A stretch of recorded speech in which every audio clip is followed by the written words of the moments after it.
It's impossible to ignore. The Milwaukee Brewers are shaking up everything we think we know about building a winning baseball team. In a league obsessed with big budgets and even bigger names, the Brewers have been quietly rewriting the rulebook and putting the rest of Major League Baseball on notice. How? By consistently punching above their weight, defying expectations, and maximizing their roster in ways that leave rivals looking baffled game after game, season after season. But here's where it gets controversial. Are other teams simply making excuses while the Brewers expose just how inefficient overspending can be? Year after year, Milwaukee's playoff runs prove you don't need a sky-high payroll to compete. Their secret? Unlike teams that drag through years of costly rebuilding phases, the Brewers simply don't have that luxury. With a modest budget, they're forced to rebuild on the fly, constantly adapting and refining their roster. Despite these constraints, they remain in the thick of contention, often outmaneuvering opponents who spend exponentially more. Just look at their most recent string of games. Sweeping the Braves in Atlanta capped a flawless 6-0 road trip, extending their winning streak to 7 consecutive road games.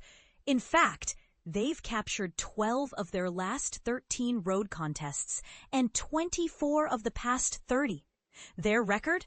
A sizzling 70-44, giving them the best mark in the sport and the largest run differential at 127. Over a recent 61-game stretch, they tallied a remarkable 45-16 tally. This isn't a fluke. The Brewers are on track for their 7th postseason appearance in just 8 years. Remember when the St. Louis Cardinals held that kind of consistent edge? Players themselves recognize their underdog mentality. As pitcher Freddy Peralta told reporters, "People don't believe in us, but for some reason, we've been doing a great job. It's something special that we have." The real magic, according to shortstop Joey Ortiz, comes from focusing on fundamentals and consistency. We focus on the little things, trying hard not to be something you're not. Be a good base runner, be a strong defender, improve at hitting no matter your role. In Milwaukee, it's about being the best version of yourself, not living in someone else's shadow. Each player understands their unique role and strives for excellence within it. The Brewers' operating philosophy? Embrace the role of scrappy challenger. Manager Pat Murphy captures this mindset. They're hungry. They play hard. We try to create whatever we can. I feel like we're always hanging on the cliff. Risk isn't a word we worry about. We don't play it safe. We go for it, and the guys fully buy in. Another staple of the Brewers. Success, one that many fans might overlook, is their remarkable knack for nurturing young pitching talent and extracting top performance from veteran arms. Jose Quintana, a former rival, admitted, "When I was in talks to come here, one of the first things I noticed, they do something special with their pitchers. They always find the right guy at the right moment."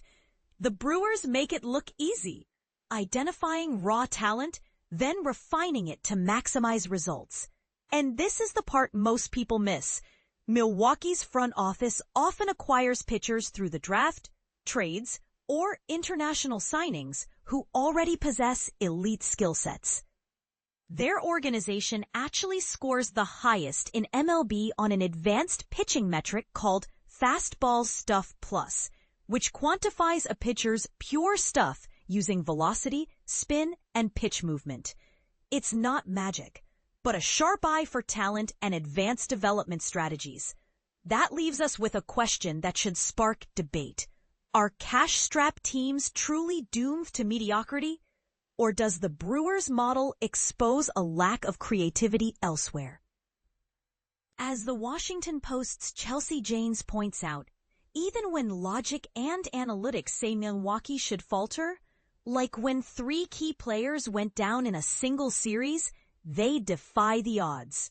The Brewers didn't just stay afloat, they swept the Nationals, outscoring them 38-14. This uncanny ability to reload and thrive, regardless of roster setbacks, challenges everything we assume about baseball roster construction. Critical voices across the sports world have taken notice. Levi Weaver of The Athletic notes that the Brewers gained 2 frontline starters, Jacob Misiorowski and a healthy Brandon Woodruff, at 0 prospect cost, moves that would be the envy of any franchise. R.J. Anderson of CBS Sports highlights intrigue around other division rivals, like whether the Cardinals will trade established stars as they age.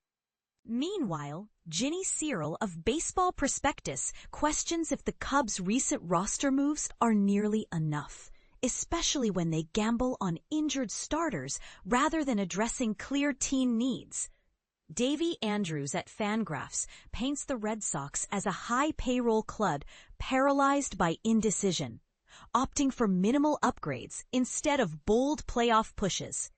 So why do the Brewers succeed while others flounder? Pat Murphy adds a final note, observing that his players don't obsess over home versus away records. They show up every game, simply focused on competing. He calls this unawareness a kind of bliss, a beautiful approach that keeps pressure at bay and fosters success. Now it's over to you. Does Milwaukee's relentless success with limited resources prove that smarts and culture beat spending every time? Or are they a rare exception in the money-driven world of modern baseball? Should more teams try to mimic their approach, or is it a risky gamble that's bound to hit a wall? Let's get your take. Do you buy into the Brewers model as the future of MLB, or do you think big spending will always come out on top? Share your thoughts and challenges below. This debate is just heating up.